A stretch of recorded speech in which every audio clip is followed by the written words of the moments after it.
Vous êtes bien sur Radio Hors Parquet. La radio qui vous parle de NBA. La radio qui vous écoute. Basketball, c'est mieux à la radio. Je suis pas ton ennemi. J'espère que tu quitteras ton équipe pour venir avec nous. Et qui tu es? Je vais être ton adversaire. Dans 2 jours, on sera adversaire. Pour un match de championnat. Ah, c'est cool. Ravi de te rencontrer. Je t'ai bien observé. Tu tires très bien, même quand tu es loin. Bah, toujours dans le mille. Mais ta faiblesse, c'est que tu te laisses distraire. Là, tu manques le panier. Vous êtes bien sur Radio Hors Parquet. La radio qui vous parle de NBA. La radio qui vous écoute. Basketball, c'est mieux à la radio.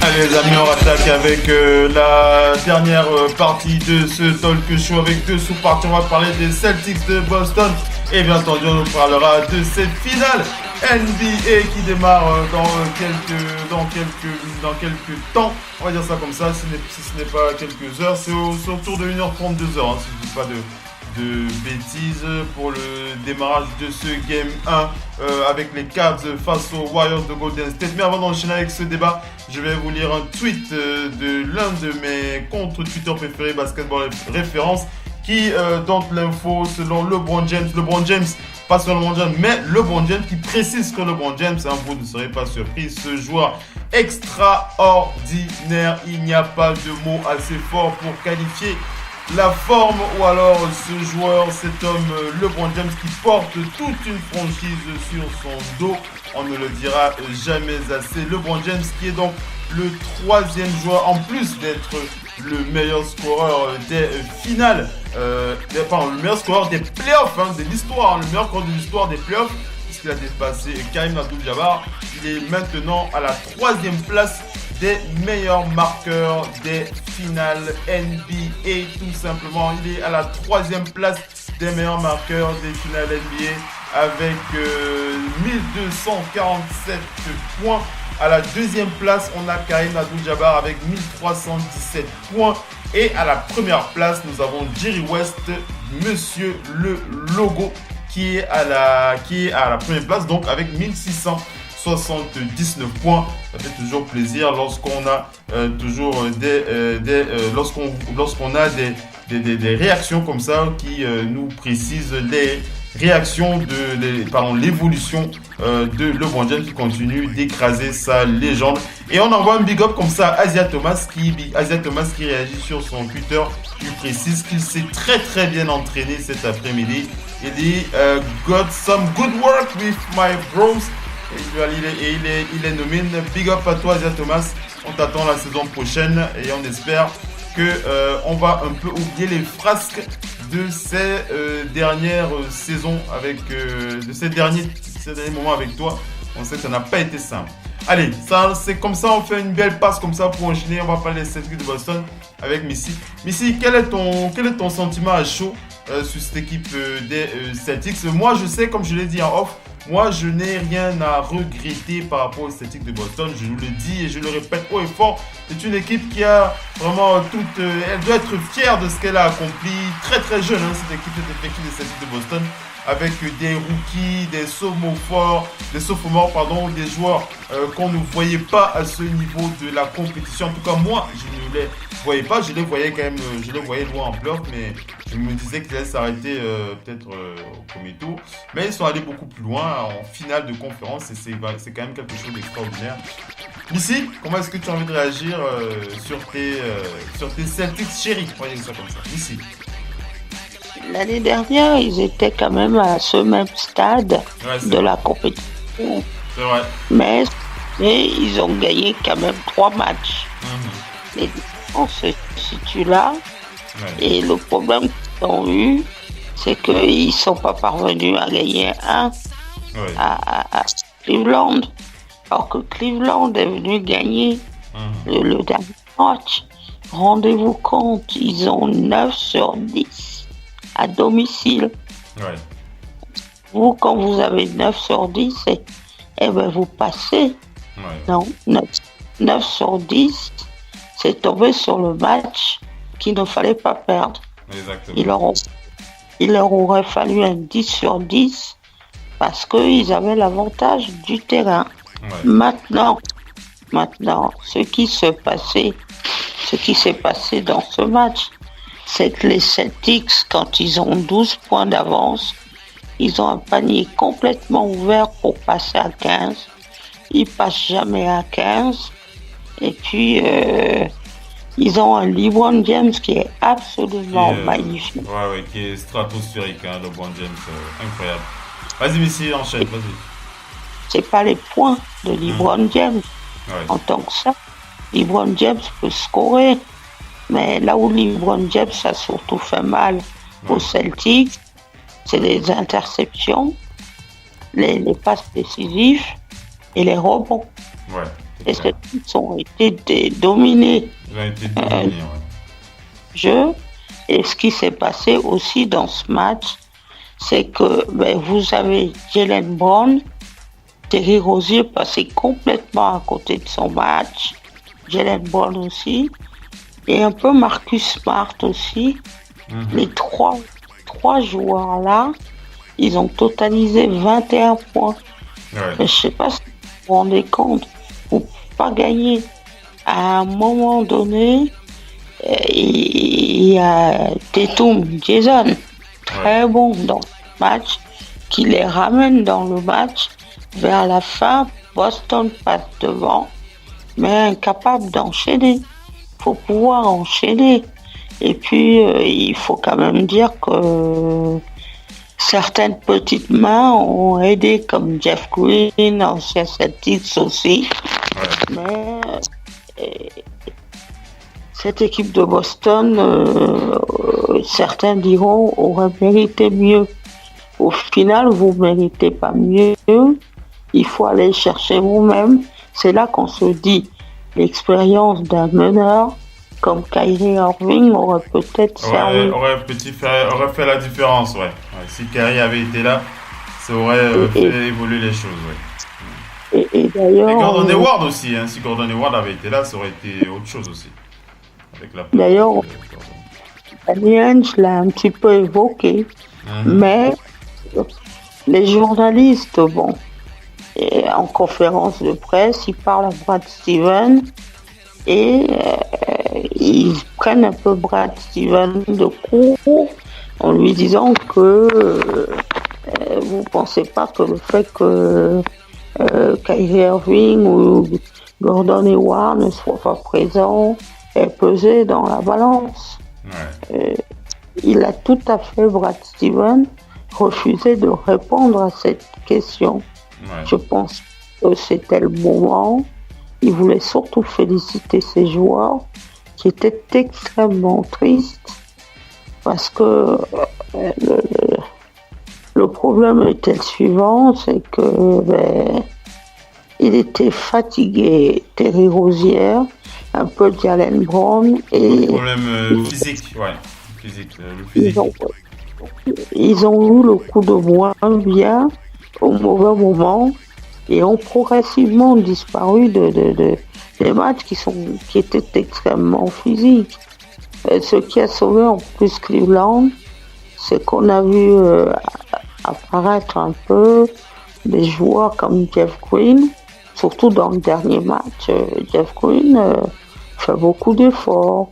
Et ils ont marqué ces petits paniers, ce qu'on dit là, les 50-50 balls, les 50-50, qui sont allés à eux, et puis ils ont surtout un joueur dominant. Maintenant, LeBron James, quand il marque 46 points, il joue 46 minutes. Donc, qu'est-ce que vous voulez dire qu'est-ce que vous voulez faire et qu'est-ce que vous voulez dire aussi face à cette énorme présence, on va dire ça comme ça, de la part de LeBron James qui définitivement mérite clairement ces titres de noblesse. King James qui est maintenant face une nouvelle fois à Stephen Curry et les Warriors de Golden State. On va faire le point sur ce match. Alors, avant d'enchaîner, on vous passe une petite pub et on attaque dans moins d'une minute. Restez bien connectés. À tout de suite.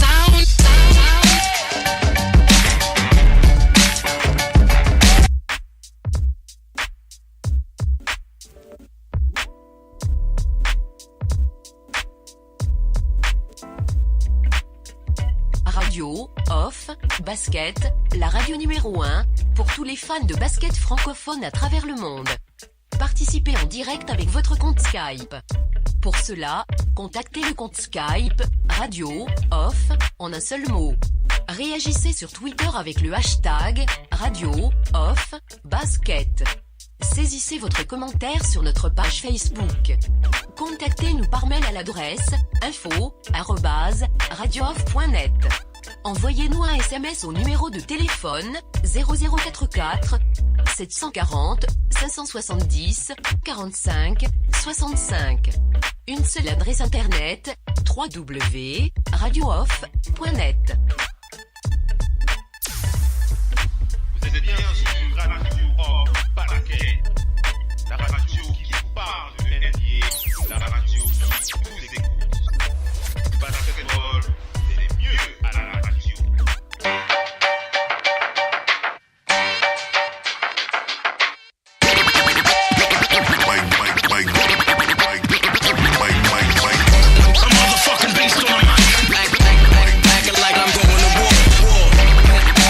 Allez, on enchaîne les amis avec la suite de ce talk show NBA No Limit. On attaque la dernière partie de cette émission dans les 33 minutes qui nous sont imparties, qui nous restent.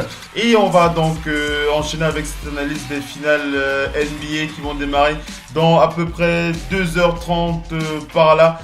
Mais j'aimerais quand même préciser avant de me lancer dans ma petite analyse personnelle, puisque je vous l'ai dit, il y a 5 facteurs sur lesquels j'aimerais bien attirer votre attention.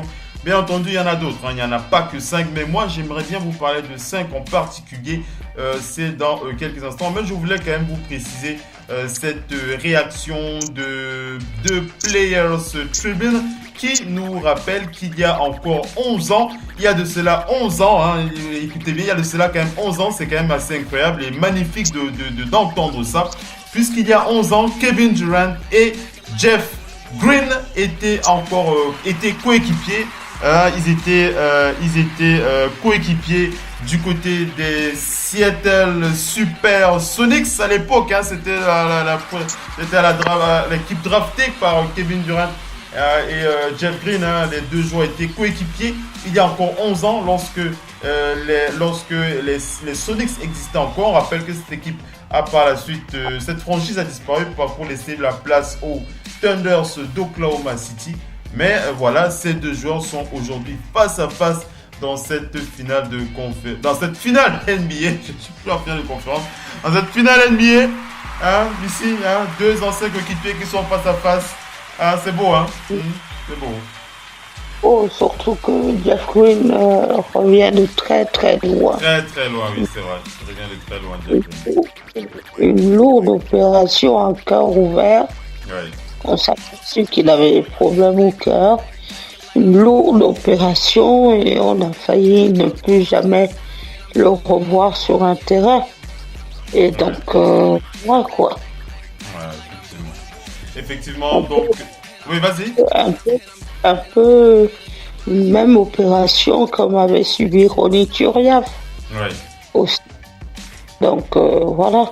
Ouais. Donc, ravi qu'il soit à ce niveau-là de compétition. Il est passé par Boston et n'a jamais pu donc disputer donc les finales. Là, il va tellement l'opportunité et tout ça, mais ça va être compliqué. Les Warriors sont en position de force, comme l'année dernière d'ailleurs. Ouais. Alors voilà, on enchaîne, mais on va quand même vous rappeler, pas vous rappeler, mais vous préciser, c'est les Nuggets de Denver qui nous précisent ça sur leur compte Twitter. C'est la journée internationale du sourire. C'est la journée internationale du sourire. Alors si vous ne le saviez pas, c'est l'occasion de faire un dernier sourire avant de faire un sourire. Si vous n'avez pas fait un seul sourire de toute la journée, c'est l'occasion de montrer un peu vos zygomatiques avant d'aller vous coucher. C'est vrai qu'aux États-Unis, là, c'est la nuit qui démarre en ce moment de ce côté-là.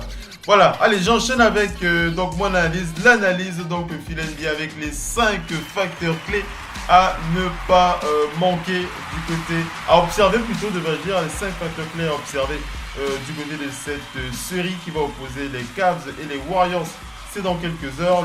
Le premier point sur lequel j'aimerais bien attirer votre attention sur cette série. Commencez dès le premier match. Vous pouvez déjà le vérifier. Vérifiez-le, vous verrez que ça a clairement un impact. Il s'agit bien entendu de la présence de George Hill du côté des Cavs de Cleveland. J'aimerais bien mettre un doigt sur la présence de George Hill qui est hyper important pour les Warriors, pour les Cavs de Cleveland. Voilà, alors on le sait, les Cavs n'ont pas la même force offensive que les Warriors, mais LeBron James ne peut pas être le seul à scorer. LeBron James ne peut pas, LeBron James nous a prouvé qu'il peut aller très très loin en matière de stats. Il nous a prouvé qu'il peut aller très très loin, mais il ne peut pas scorer pour 5 joueurs pendant tout un match, pendant 4 quarts temps. Il lui faut de l'aide, il lui faut des attaquants très efficaces. Et parmi ses coéquipiers, il y a quand même George Hill qui peut tirer son épingle du jeu sur cette série.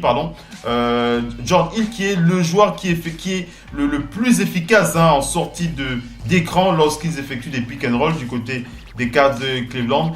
George Hill, c'est l'un des facteurs clés pour Oncle Phil NBA. Le deuxième facteur clé, c'est du côté des Warriors de Golden State. Il s'agit de André Iguodala. Est-ce que André Iguodala aura la forme efficace, est-ce qu'il sera à 100% pour se donner à fond pour son équipe, les Warriors de Golden State? Si vous avez suivi les autres finales, vous savez de quoi je parle. Vous savez que Iguodala est l'un des facteurs clés de cette finale, puisqu'il est le joueur qui a le devoir de défendre sur LeBron James, surtout à l'aile. Lorsqu'il est à l'aile, c'est surtout André Iguodala qui est sur lui. C'est vrai qu'on a aussi souvent la présence de Draymond Green qui switch, mais André Iguodala a une importance capitale pour les Warriors, notamment sur le gros apport qu'il a en défense. Est-ce qu'il sera suffisamment en forme pour tenir face à King James sur cette série?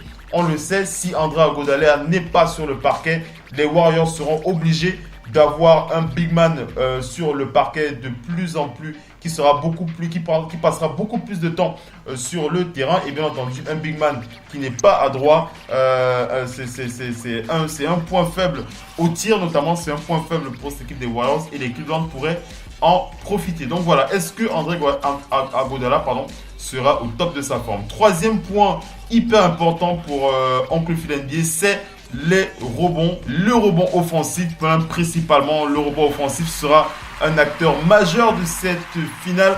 On n'oublie pas de préciser que les Warriors ont beaucoup eu de soucis face aux Rockets de Houston, malgré le fait qu'ils aient gagné sur les rebonds. Kevin Durant et ses coéquipiers qui ont eu beaucoup de mal face à PJ Tucker au rebond.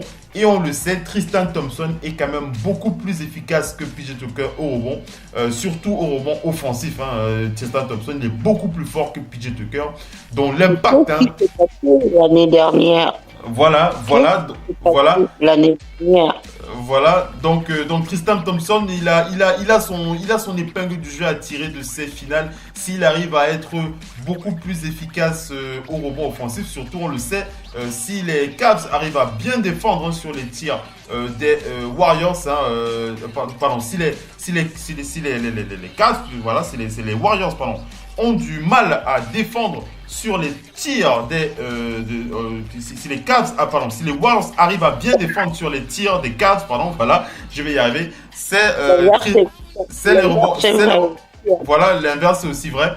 Tristan Thompson a son épingle à tirer de cet aspect du jeu. On va parler, les deux derniers points, c'est la santé de Kevin Love. Kevin Love, un acteur très très important de cette série. Kevin Love, je l'ai dit, il a été diagnostiqué apte à jouer. Il est sorti de ce processus au niveau de la surveillance de sa convulsion cérébrale. Il est apte à jouer, c'est bon, il est clair pour jouer. Donc, on le rappelle, c'est quand même la seconde option offensive chez les Cavs, derrière LeBron James, et sa capacité à shooter, à marquer dans le périmètre est un atout très très précieux pour le système offensif des Cavs. Il faudra qu'il soit vraiment en forme. J'attends vraiment beaucoup de la part de Kevin Love. Et bien entendu, on n'oublie pas de parler de la présence inconditionnelle. On ne peut pas manquer LeBron James. LeBron James qui doit être encore beaucoup plus fort. LeBron James qui doit être beaucoup plus imposant, beaucoup plus fantastique, on va dire ça comme ça. LeBron James, est-ce qu'il sera capable d'être ce joueur qui va continuer à crier pour ses coéquipiers en attaque, mais aussi en défense? Un LeBron James qui défend comme en mode All-Star. Ça, c'est un LeBron James qui pourra avoir des meilleures chances de mener ses coéquipiers vers le bout de ces finales NBA. On n'oublie pas de préciser que que sa défense face à Kevin Durant sera un challenge déterminant sur cette finale. On se souvient encore du tir de Kevin Durant à 3 points sur la tête de ce malheureux LeBron James. Je le dis à l'époque, il était quand même malheureux de voir LeBron James sans défense face au déchaînement de Kevin Durant, il faut le dire, en attaque. On aura vraiment besoin de LeBron James qui devra montrer sa poitrine, le poing sur la poitrine face à Kevin Durant pour déterminer l'effort. Ce sera vraiment l'effort des titans. L'effort des titans. LeBron James face à Kevin Durant. On a hâte de voir ça. Voilà pour les 5 facteurs donc NBA. Bien entendu, il y a d'autres points. Il y a Stephen Curry, il y a Kevin Durant, il y a Draymond Green. Il y a plein de choses à dire. Mais pour moi, ce sont les 5 points que j'aimerais bien, sur lesquels j'ai mis un point d'honneur et que je souhaitais partager avec vous. Missy, comment est-ce que tu réagis à ce que j'ai dit et tu donnes aussi ton avis? Vas-y. Tu as dit énormément de choses, mais maintenant, il faut rappeler le mode de fonctionnement des Warriors. Ouais. Les Warriors sont une équipe qui attaque en même temps vos points forts et vos points faibles. Ouais. En 2016, qu'est-ce qui avait notamment permis à Cleveland de revenir de 3-1 à 4-1? Tristan Thompson avait fait 2016 un énorme boulot au rebond offensif. L'année d'après, les Warriors ont pris l'option. On va attaquer Tristan Thompson, on va complètement l'éteindre. C'est ce qui s'est passé dans les finales l'année dernière. Ouais. Tristan Thompson était inexistant et tout ça. Et en même temps, ils attaquent vos points faibles. Quel est le point faible de Cleveland cette année? Cleveland encaisse trop de points. Cleveland encaisse énormément de points. Cleveland est une passoire, qu'on se le dise. C'est vrai. Bien. Les gros problèmes en défense Cleveland, de la part des Cavs durant cette saison. les oublis défensifs sont énormes. C'est-à-dire qu'avec Cleveland, on a vu beaucoup de joueurs cette saison, y compris aux playoffs même, par Toronto. Toronto, bon, c'est une autre affaire. Ouais. Ils ont été extrêmement mauvais. Mais même avec les X, on a vu bon nombre de tirs pris dans un fauteuil. Peu importe que vous soyez Warriors ou que vous soyez Cleveland, personne ne doit jamais prendre des tirs dans un fauteuil. Et puis, le problème, l'avantage qu'ont les Warriors, c'est que c'est une équipe qui court beaucoup, qui est extrêmement athlétique. Mais qu'est-ce qu'elle fait? Pour courir, il vous faut faire des stops. Les Warriors sont la meilleure équipe défensive. Et quand vous êtes la meilleure équipe défensive, vous êtes quasi systématiquement la meilleure équipe offensive. Ça veut dire que vous faites des stops, vous courez et vous marquez des paniers. Vous marquez des paniers, ouais. Et oui, continue, garde tes idées, hein. Je te coupe pas, je voudrais simplement te donner la réaction de Jason Kidd qui réagit en direct live et là dans NBA No Limit. Voilà, il nous rappelle simplement que lui, il nous rappelle simplement cette époque où il avait atteint les NBA Finals. La première fois qu'il a atteint les NBA Finals avec les New Jersey Nets, c'était en 2002. Jason Kidd, on le rappelle, champion de la conférence Est en 2002 avec cette équipe incroyable. Jason Kidd qui réagit là sur son compte Twitter. Ça fait plaisir. Vas-y, Missy.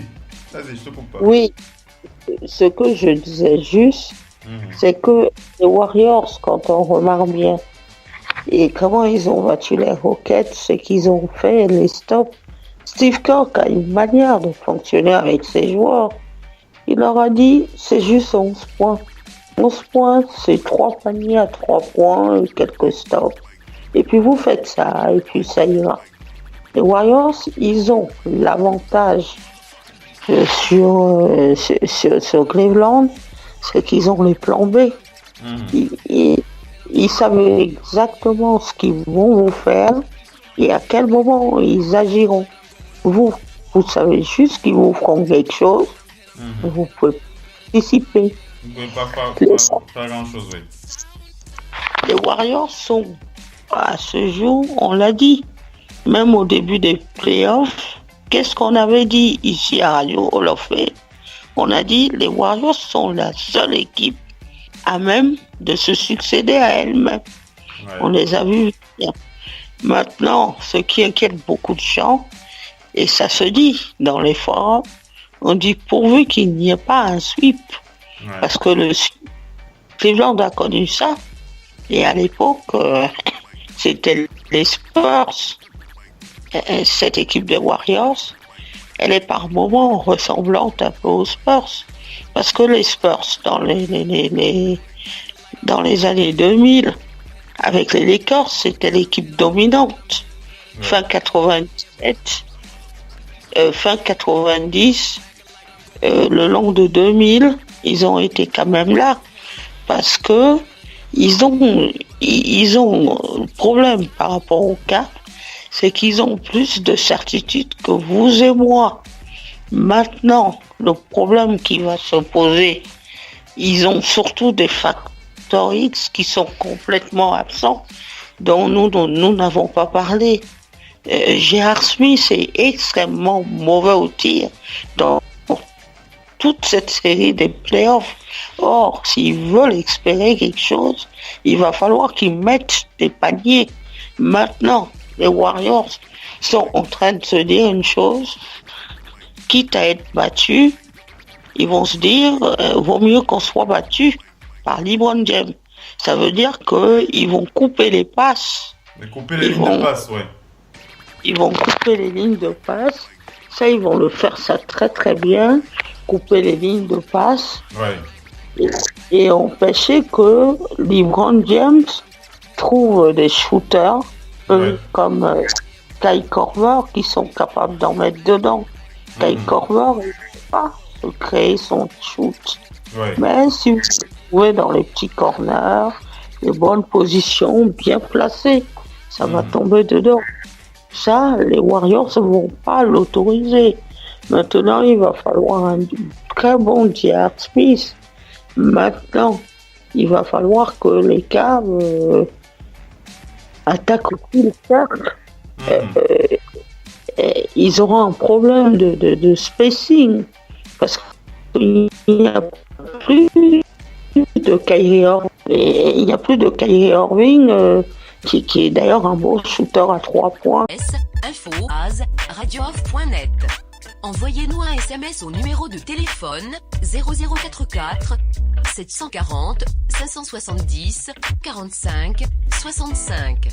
Une seule adresse internet www.radiooff.net. Vous êtes bien sur Radio Off Basket, la radio qui vous parle de NBA, la radio qui vous écoute. Basketball.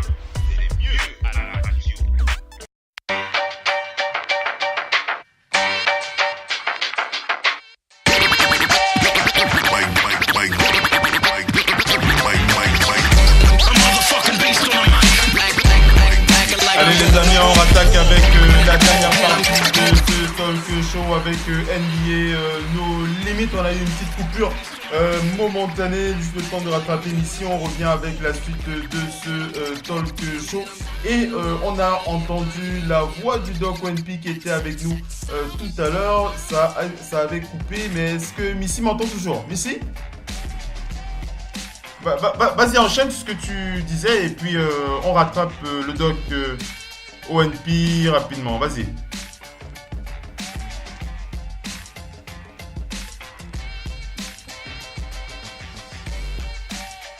Oui.